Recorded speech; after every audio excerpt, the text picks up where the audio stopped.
GVMC 40వ వార్డులో టీడీపీకి ఎదురుదెబ్బ.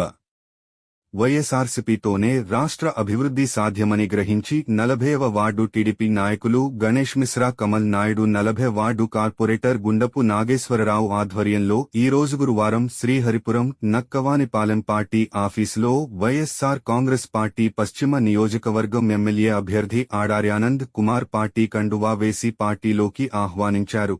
ఆనంద్ కుమార్ వైఎస్ఆర్సీపీ పార్టీని నమ్ముకుని వచ్చిన ప్రతి ఒక్కరికి తప్పక గుర్తింపు ఉంటుంది అని అన్నారు ఆడారి.